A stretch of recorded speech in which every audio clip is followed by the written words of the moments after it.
staff support and wellbeing? Well, the next question, sorry, comes from a resident of the Young Person Service, and they say, I really value the staff here. So many of them are kind, caring, and make a real difference in my daily life. What are you doing to keep supporting and investing in the staff who get it right, so that every resident gets this level of support? Okay, so I mean, one, thank you, kind of actually that, to shout out that the staff in a service are brilliant.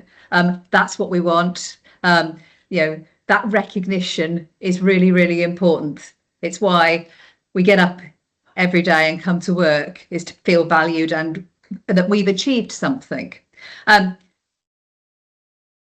We do a lot in terms of careers and career pathways. Not everybody has the same career aspiration. So a bit like everybody in our services is unique, our staff are unique. So actually, how do we support each member of our staff is going to be different. Not everybody wants to be a people manager. Some people just want to be the best key worker they can possibly be. So we've got a very well-defined and developed career pathway and support and recognition pathways for everybody. There are NVQs, I've just used the wrong word, that shows my age because an NVQ doesn't exist anymore.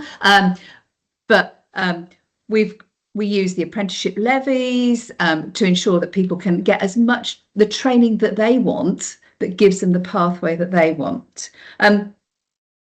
Recruitment, we're doing an awful lot with our recruitment processes at the minute to ensure that we can attract the best quality candidates, because if we bring brilliant staff in, our residents get the benefit of those brilliant staff. So we're working to ensure that our processes are slick, it's easy to come and work for us. That if you read our reviews on Glassdoors or Indeed, it really shows the type of organisation that we are. So we're working really, really hard on all of those things.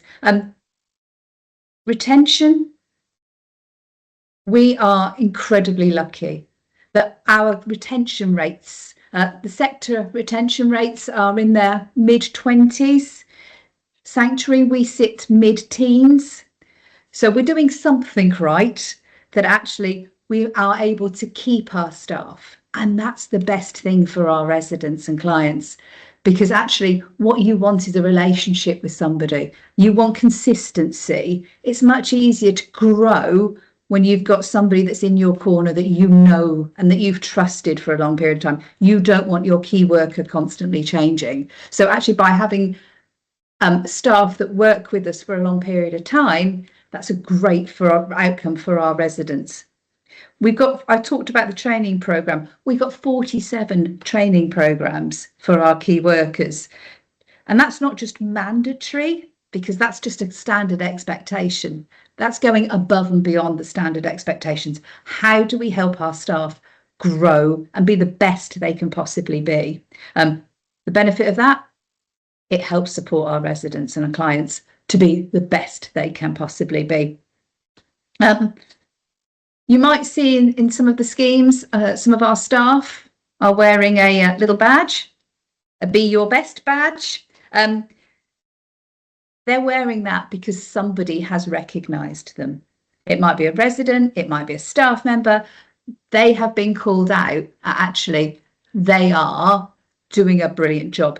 That recognition and just a simple little badge to say, you've got this, you're ace, really lifts really lifts people. It's just another way for us to say thank you. You're doing a brilliant job. And wellbeing. Wellbeing for our staff is really, really important to me. We don't know what somebody's going through when they come to work in their personal lives. So we're there to support them. We have a fantastic offer to our staff about external providers who can help support our staff when they need support in their own personal lives too. Jobs in this sector are stressful. So how do we ensure that everybody has brilliant well-being? That's got to be a priority for us in Sanctuary.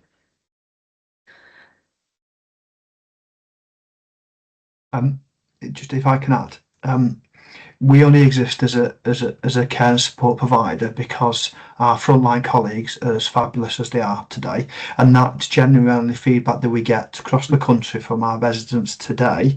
We can always do better. There's no doubt about it.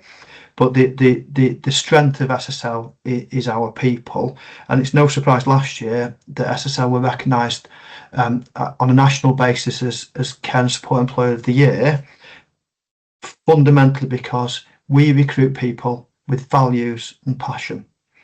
I can always turn a blind eye to financial literacy, spelling mistakes, numerous issues. I honestly believe if we have the right colleagues with the right passion, anything's possible to do the right thing for our customers in a local community setting. So I think that's why I'm particularly proud of the goals and the outcomes that our customers achieve with and through our key workers and project workers on site. Great.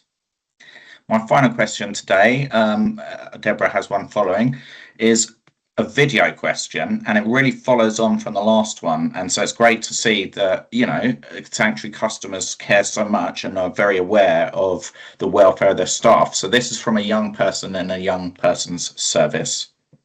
Hi, my name is Mariah, and this is my son Charlie. We lived at Roof House for a year and 11 months. Roof House wasn't just a roof over our heads, it was a massive safety net. Looking back, the biggest thing that worked for me was the staff and their support. They helped me when I got to Roof House and I was really, really low. My mental health has always been on the low side, and when I was overwhelmed, the staff helped me very much. They were always there for me day and night. I would take those feelings to the staff, and they always helped me through tough times. They helped me so much to start thinking about them. So Dave, I wanted to ask you, since the staff take in so much of our support and struggles every day, what kind of mental health support is in place for them to make sure they stay okay too? If I could take that, that's okay. So I've met Maya and her son over the last few months, and I think I knew that question was coming today because she asked me that on a one-to-one basis. First of all, I think Maya exemplifies everything that we would expect and want to see in terms of thriving, passion, and achieving greatness as an individual and as a young mum. Her and Charlie have excelled in everything they've set out to do within a supported living environment. So I think that's huge credit to that individual today that she got the confidence to ask that question.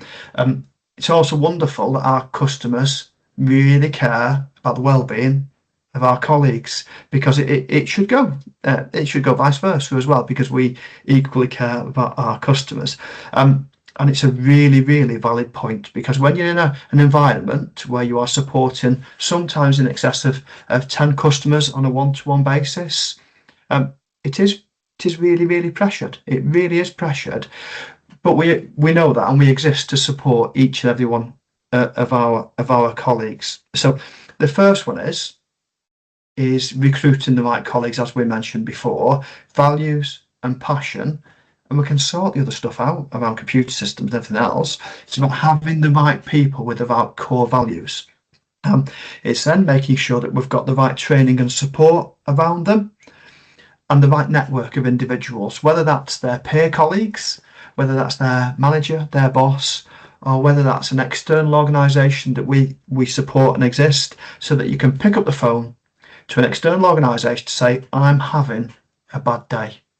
And that bad day can be at work, or it can be equally at home, because we don't employ colleagues, we employ people who always come to us with stuff at work and stuff at home. It's our job as colleagues to support that whole person.